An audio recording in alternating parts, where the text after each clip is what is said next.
Today we're repairing this HK416 that I took from a guy on Woods.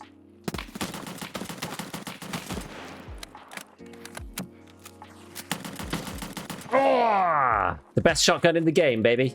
So here's the weapon that we managed to pull back to the stash, and at first glance it looks kind of weird, but I was quite surprised as to actually how decent it felt when I picked it up and tried to use it. If we take it over to the hideout, you can see there's actually no overswing on this gun, although you might think that there probably would be, and it performs relatively well. The ADS speed is not the fastest ever, but it's also not too bad. You have this little glitch here, but that happens on a lot of weapons, even without overswing at all, and this is perfectly aimable, and the recoil is not actually too bad. Of course, there are definitely things that are wrong with this build, and there are things that we can do better. So today, it's really an excuse to fix up an HK416 because it's been a long time since I've played with this, as I usually just stick to the M4. So we're going to see whether this actually works out in patch 16. So the first most obvious thing about this entire build is the fact that there is no vertical foregrip. I imagine they probably just forgot to put it on, or they took it from somebody else and removed the foregrip and then forgot to add it back later, something like that. But I would say that the player that we took this weapon from was level 44, so they do technically have access to all of the stuff in the game. Now the rest of the weapon is not necessarily terrible, but it's a little bit weird. So the ergo foregrip is good, but it's not quite as good as the Growl because it's slightly heavier. So if you're building a gun completely from scratch, then normally I'd prefer the Growl instead. You can't do that much with the stock, and the MOE is a pretty decent combination. I get asked quite a lot on stream about what the difference is between these MOE carbines plus a butt pad versus the new Daniel's Defense, and normally for me, this is the ergo choice and this is the recoil choice. They're both like as efficient as each other, so it just depends on whether you want to lean more into recoil or into ergonomics, and that's usually why you'd pick one over the other. For the HK, I actually do think that the MOE is a good choice, and that'll probably become obvious later. The suppressor on this is very middle of the pack. The NT4 with the QDC, it's just middle of the road. There's nothing great about it, there's nothing too super terrible about it. One of the best parts about the NT4s is that they are really cheap. They're normally about under 30k because they're just such a like default suppressor for the AR-15 platform, so that's kind of interesting. But there's definitely ways to do this better and get more functionality out of this weapon than what we can see here. So I'm going to go through two builds with you today, one which is going to be a budgety kind of build to match the performance of this and also improve its functionality, and then we're going to look at the meta build as well. So when modding the HK416, the most important thing that you need to understand is about the barrels. There are 5 different barrels for this gun, and you have them all the way from the 10.6 inch up to the 20 inch barrel. Now they broadly go in 3 groups. So the 10.6 inch barrel is kind of on its own, because although this has the most ergonomics, once you've added any of the compensators, you can then not add a suppressor. So this basically makes the 10.6 inch barrel completely useless because, as you might well know, on the 5.56 platform, the guns that use suppressors are just way better than those that don't. The best compensator that you can get for this is the Ballistics. Down here, it's helpfully named the ST6012556. But this just matches the best suppressors in functionality from a recoil perspective. Yes, you get better ergo, but the problem is that you're not suppressed, which really these platforms do benefit greatly from, because you can't be heard outside of 100 meters, as we've covered in previous videos. So if you want to do a sensible build for the HK, you're then going to be picking one of these 3 others. The shortest one that you really want to get away with is the 11 inch barrel. The one that it comes with by default is the 14.5 inch barrel. And then the longest one in this grouping is the 16.5 inch barrel. I pretty much would just disregard the 16.5 inch barrel. And the reason for this is when you're using different handguards on this gun, only 2 of them reduce the recoil on the weapon, and this is this one, this is the meta handguard. But when you're using this, the problem is you can only use the 20 inch barrel, and this is why it's kind of on its own. So the shortest one doesn't allow you to use a suppressor, and only the longest one allows you to use the recoil reducing handguards. So when you're using something in the middle, I would either go for an ergo build and use the 11 inch barrel, or you're just going to keep it the same if you're going for an economy build and use the 14.5 inch barrel instead. From here, I'm actually going to leave the stock the same. The enhanced tube is the only buffer tube that you can get on the HK, and it's the best one because it attaches these other things. I'm going to leave the MOE and the rubber butt pad on as well. Because of this recoil handguard situation, we can't really get recoil from anywhere else. This is a little bit different with the M4, which is easier to put the DD on with a butt pad and get more ergonomics because you can get recoil from other places, such as the upper or from the handguard. You don't get that choice on the HK, which is why I think you should probably steer towards lower recoil on the stock because we can't get it from anywhere else. Using the default 14-inch barrel from an economy perspective, you're probably best off just going in and buying an HK on the flea market and then stripping it back if you want to do this, because buying them all from scratch is usually a little bit more. It ends up being about 60k or something, whereas you can normally buy a full HK for 50 and sell back the parts you don't want. So onto this, we're going to add the handguard. We're going to add this one, the Midwest 9-inch. This is the one with the highest ergo. This is 8 versus 4 on the other two. So we're going to put that on. The gas block, there is only one, so we're going to use that as well. Another place where you don't get recoil that you do on the M4. And then in terms of vertical foregrips, this is actually an angled grip. We're going to use one of these AFGs.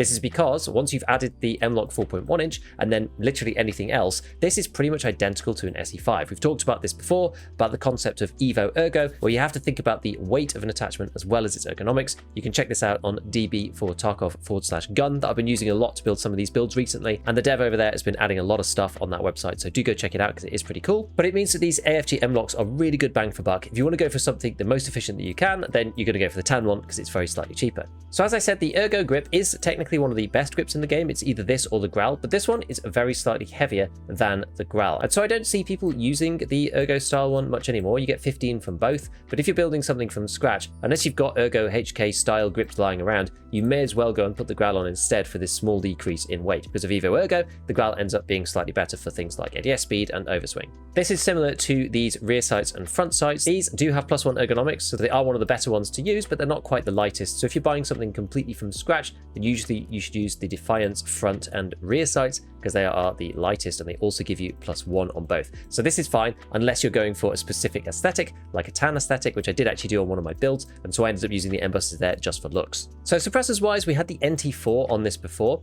If you don't mind the NT4 and you think that that is fine, then I would strongly recommend going for the SF3P instead from Mechanic and using the 556 RC2. This is exactly the same recoil, but you just get 4 ergonomics for pretty much nothing. And the RC2 is normally quite cheap. Often people aren't choosing tan suppressors, so this ends up being about 30k as well, and it's a little more of a hidden gem. One of the benefits about doing this is you could easily swap this over to a mini monster instead if you want to get turbo ergonomics, but on this build I'm going to focus a little bit more on recoil to try to get it down because it is a bit of a bullet hose. I didn't mention before, but it is 850 RPM, so it's 50 more than the M4, and it's actually almost the same as some of the high fire rate SMGs like the MP7, so it's somewhat of a middle ground in terms of the regular assault rifle RPM versus like a fast firing SMG RPM, which is why people sometimes like the HK, because you get really good TTK with it.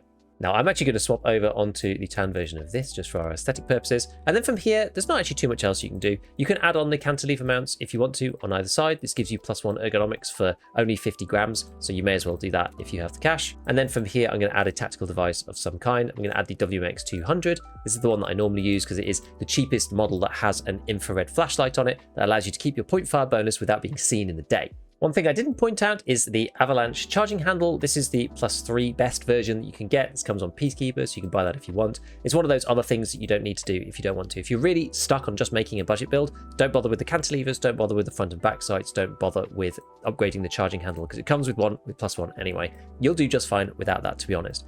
Now, last thing, we want to look at the optic on top. Now the Voodoo is kind of expensive. I would point out that there is a barter for the Voodoo that a lot of people don't see, which is the GPX. It's on Skier 4, so it is a little bit high level, but this is for 2 broken G-phones. I'm actually going to buy a bunch of these right now. This is the cheapest that I've seen. Normally this is about 30k or above. So the fact that these are below 25,000, I'm going to go and grab these, and then every reset you can go and get one of these Voodoos. So that Voodoo then just cost me 40,000 rubles, which is insane, which is the reason why I bought all those just there and then.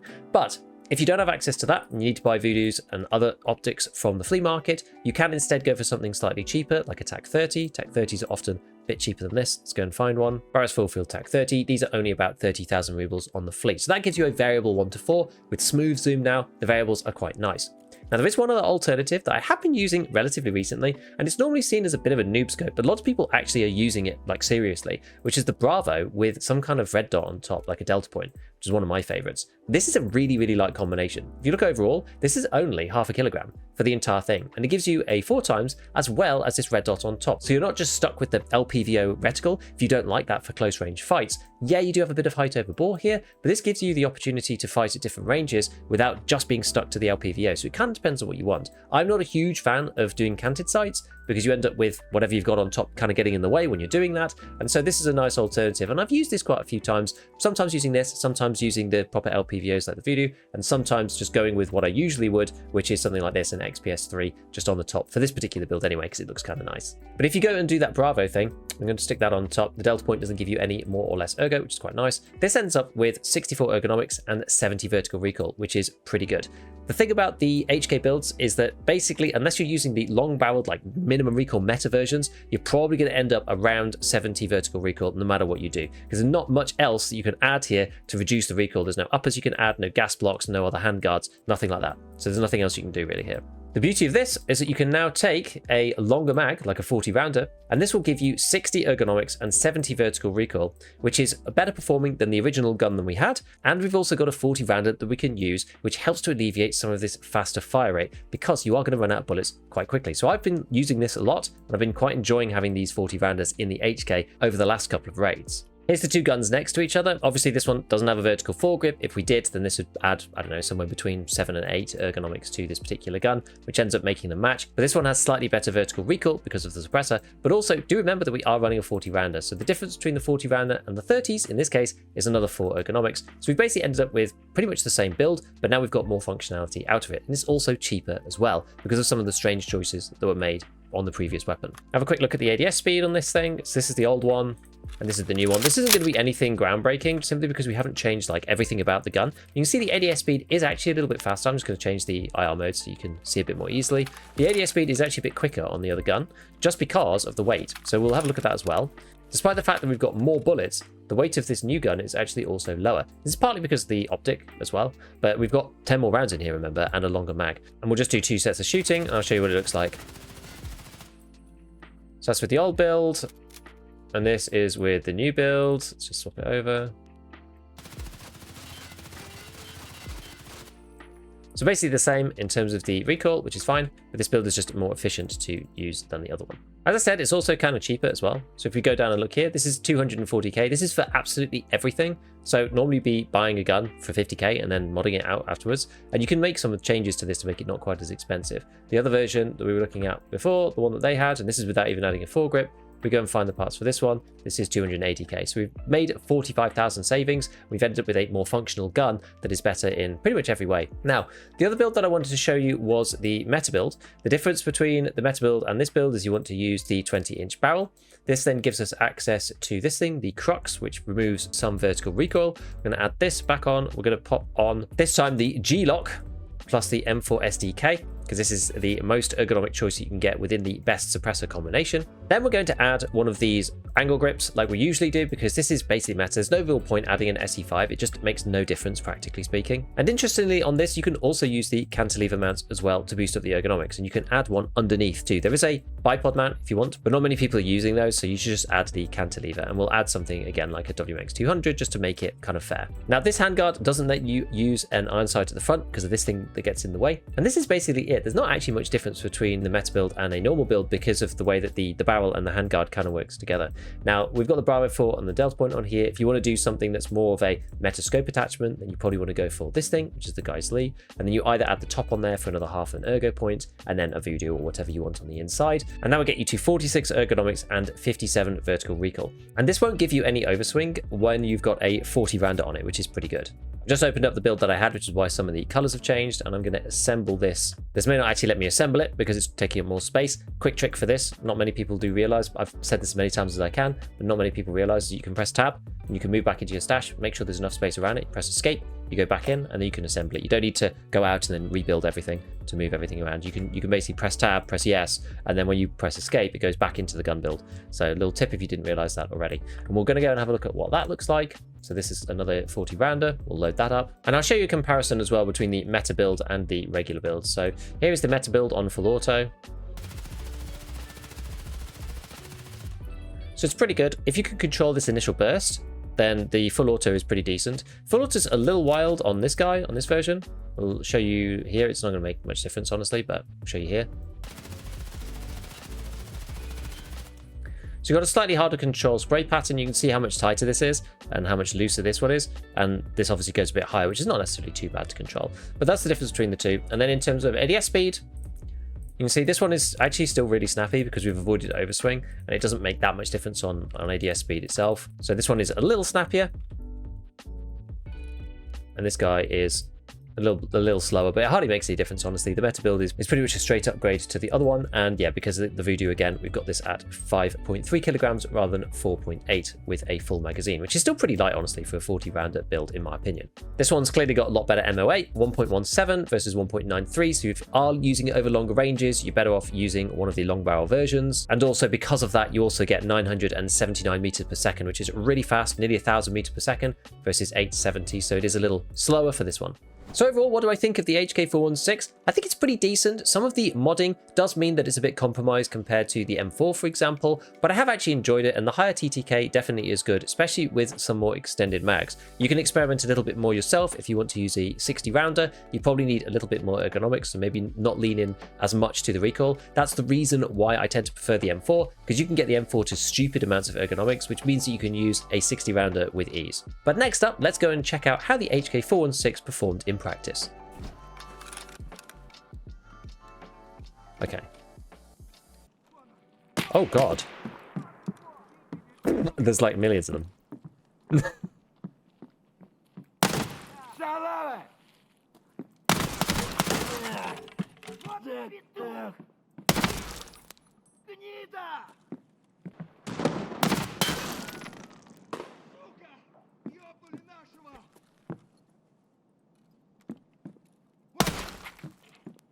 Lol. Why are there so many? That's what you get for keeping the one alive. Yeah, they grouped up. They multiplied. Alright, so... It's weird. It doesn't even look like anybody looted this. Maybe it was literally just me here. What the hell, dude? That's half the problem with this map. I knew that jumper was still camping. I guess I should have known. That's just scouts, I think.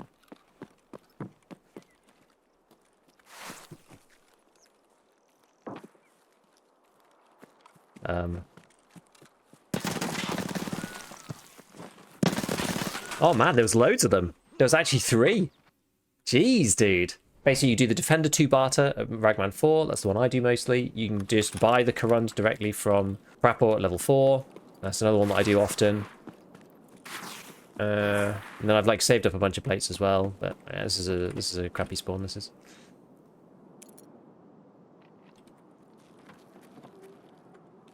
Okay, we've got ourselves a Trimadol. Yeah, HPC is pretty good as well, as Ida says. What's that? 3 is that 3 rollers? So that's only 150k, and that gets you GAC plates. I wouldn't run the HPC, but you can put them into something else like a Thor.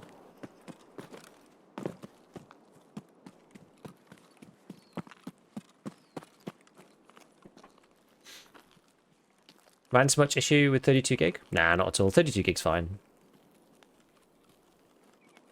I still think 64 is kind of overkill. Some people like it and think it's necessary, but you know, maybe I should just go in.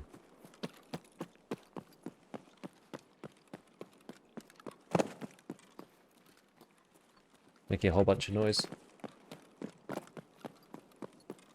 That's fine.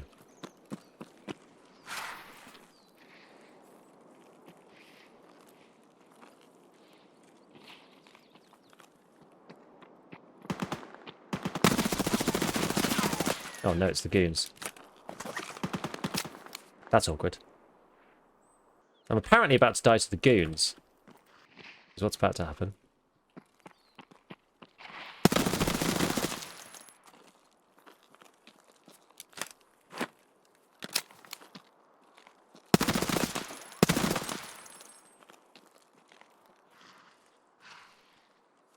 Oh no, am I going to run out of ammo?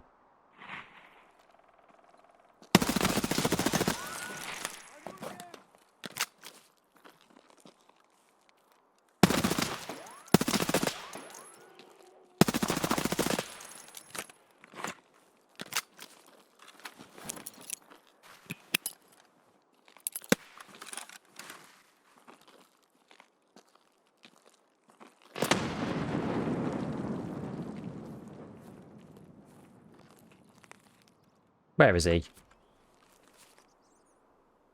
Problem is he's actually silent. I'm out of ammo. I see a target. Okay. Grab as much stuff as we can and get out.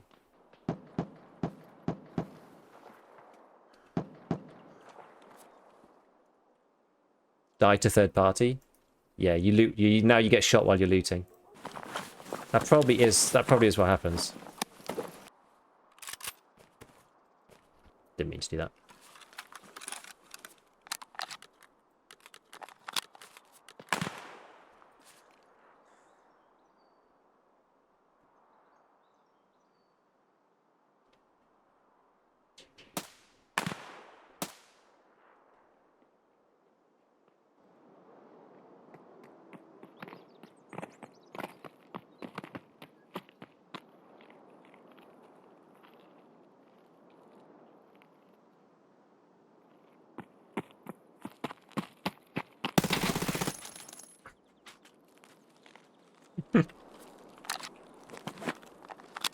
That felt kind of mean, but at the same time. This is Tarkov setting a trap. Posh, hello, hello. You got very, very unlucky there, my man. It's just a full sledgehammer in here, what the hell? Right, this is our dude. Oh, I'll go back. Yeah, bigger backpack is good. 75 kilos, sheesh. Yeah, we should probably go now, right? I've got a mule on, and I'm still losing stamina.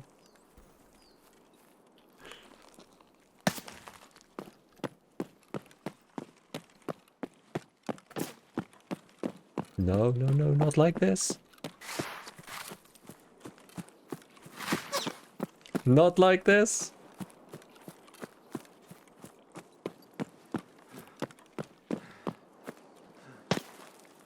Am I still getting shot? Where from? Must be a long way away.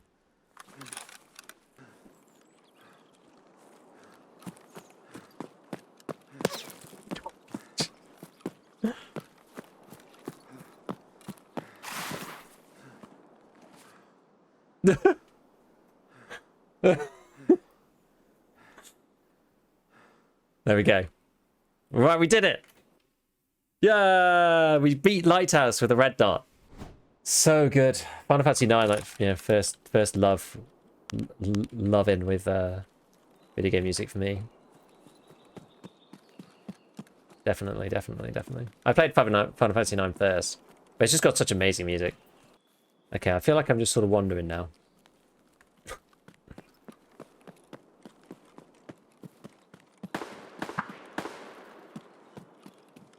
Who are they shooting at?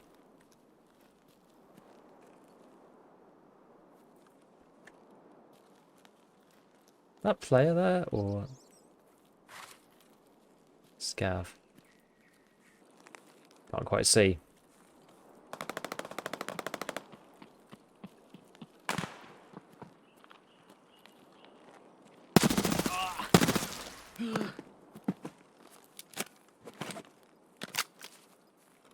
Looks like a Scav.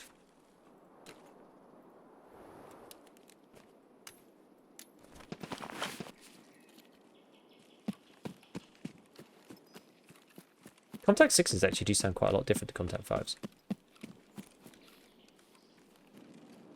Sounds quite far away. I don't know if it's suppressed. I feel like it isn't. Mainly T4 and 5. Selection, plate availability. I definitely could do.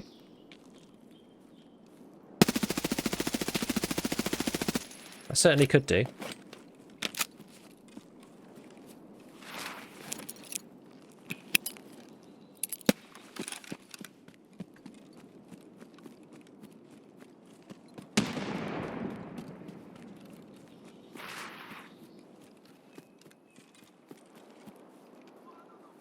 Oh no.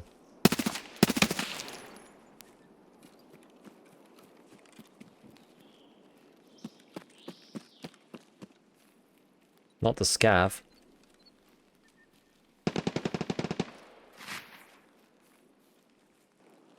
Someone shooting Scavs over here.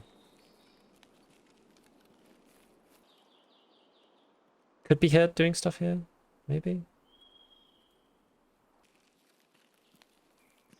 Where would they be?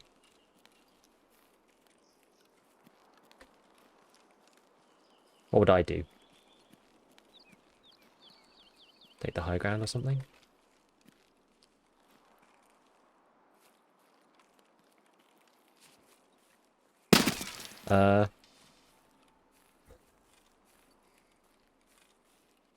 What?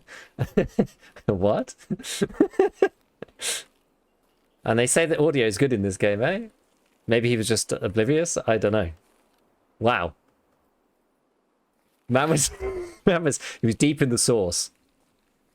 Deep in the sauce. So as usual, a big shout out to all my patrons, and as always, have fun in your raids.